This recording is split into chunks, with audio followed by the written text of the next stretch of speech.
Kebaikan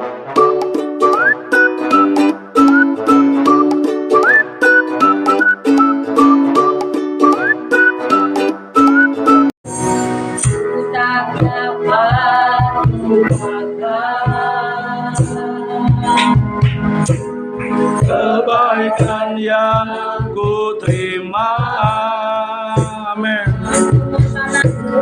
Pengorbananmu yang mulia jadikan ku berharga.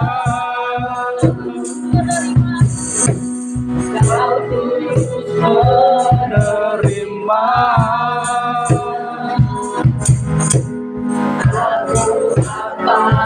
adanya,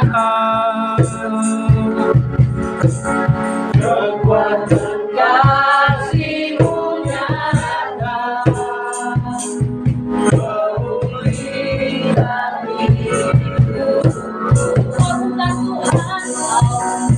Tuhan yang melihat Tuhan, Kau bukan Tuhan yang memandang harta, hati hamba yang selalu Kau jaga, biar Kau temukan di dalamku. Ku hidup, ku mau menyembah-Mu, berarti bagiku yang terbaik adalah ku persembahkan kepadamu, Yesus.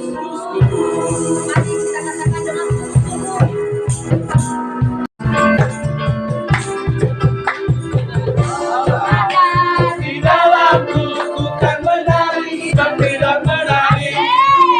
Bila Roh Allah ada di dalamku, ku kan menari dan tidak menari. Bukan menari, bukan menari, bukan menari dan tidak menari.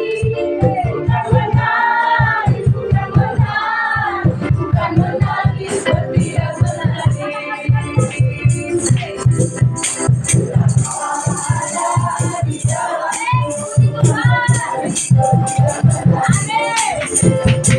Allah ada di dalamku, bukan menari dan tidak menari. Bukan menari, bukan menari, menari dan tidak menari. Bukan menari, bukan menari, bukan menari dan tidak menari.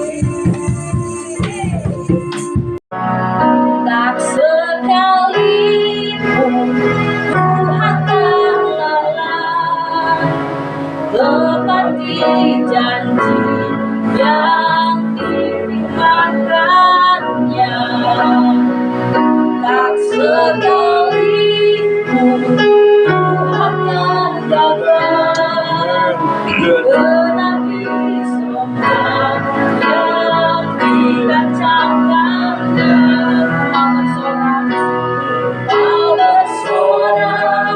Memuji kebesaran-Mu, haleluya Tuhan. Engkau Tuhan menolong dalam hidupku, angkat tanganku percaya akan firman-Mu, takkan Kau meninggalkan. Katakan sekali lagi. Kitab Samuel, ya, kitab 1 Samuel. Kitab 1 Samuel kita lihat di ayat di pasal yang ke-9. Mulai ayat yang ketiga. Di kitab 1 Samuel ini saudara banyak bercerita tentang keadaan Saul, tentang apa yang diperbuat, apa yang dialami oleh Saul di dalam kitab Samuel ini. Ya, yang pertama dalam kitab 1 Samuel pasalnya yang ke-9 ayatnya yang ketiga saya baca, Kis, ayah Saul, itu kehilangan keledai betinanya. Sebab itu berkatalah Kis kepada Saul anaknya,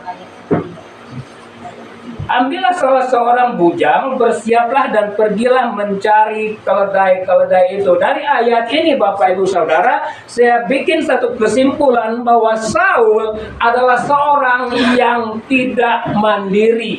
Ketika keledai, ayat yang kelima, ketika mereka sampai ke tanah Zuf, berkatalah Saul kepada bujangnya yang bersama-sama dengan dia, mari kita pulang, nanti ayahku tidak lagi memikirkan keledai-keledai itu,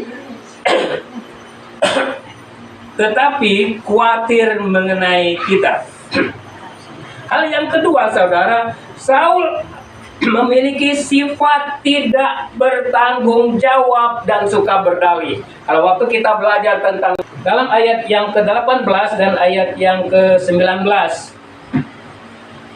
kita lihat ayat 18 dan ayatnya yang ke-19, demikian firman Tuhan. Dalam pada itu Saul datang mendekati Samuel di tengah pintu gerbang dan berkata, maaf, di mana rumah pelihat itu? Jawab Samuel kepada Saul, katanya, akulah pelihat itu, naiklah mendahului aku ke bukit. Hari ini kamu makan bersama-sama dengan daku. Besok pagi aku akan membiarkan engkau pergi dan aku akan memberitahukan kepadamu segala sesuatu yang ada dalam hatimu. Nah, saudara yang dikasih Tuhan, yang berikut, saudara, dari ayat ini kita bisa melihat Saul adalah seorang yang tidak dekat dengan Tuhan. Saul adalah seorang Israel, tetapi Saul tidak kenal dengan nabi yang ada di Israel. Dia tidak kenal dengan Samuel. Dia sudah bertemu dengan Samuel, tetapi dia tidak kenal bahwa orang yang dia ajak bicara itu adalah Samuel. Harusnya Bapak Ibu, Samuel ini kan seorang nabi Allah, ya, hamba Allah. Harusnya Saul yang juga adalah orang Israel. Kita lihat ayat yang ke-8 sampai ayatnya yang ke-13. 1 Samuel pasal 13 ayat 8 sampai ayatnya yang ke-13. Saya baca, ia menunggu 7 hari lamanya sampai waktu yang ditentukan Samuel. Tetapi ketika Samuel tidak datang ke Gilgal, mulailah rakyat itu berserak-serak meninggalkan dia. Sebab itu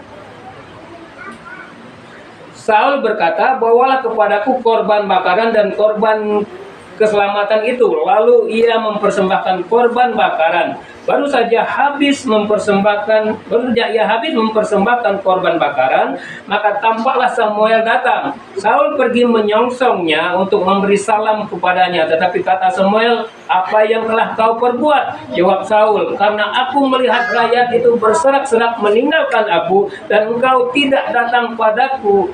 Engkau tidak datang pada waktu yang telah ditentukan, padahal orang Filistin telah berkumpul di Mikmas. Maka pikirku, sebentar lagi orang Filistin akan menyerang aku di Gilgal, padahal aku belum memohonkan belas kasihan Tuhan. Sebab itu aku memberanikan diri lalu mempersembahkan korban bakaran. Sampai ayat ini saja, saudara. Yang berikut kita lihat di sini, Saul adalah seorang yang ceroboh. Ya, karena dia sebenarnya, saudara, supaya lebih paham, Bapak Ibu, 2 dan 3. Ayat 2 pasal 15, 1 Samuel 15 ayat 2 dan 3, demikian firman Tuhan. Beginilah firman Tuhan semesta alam, aku akan membalas apa yang dilakukan orang Amalek kepada orang Israel, karena orang Amalek menghalang-halangi mereka ketika orang Israel pergi dari Mesir.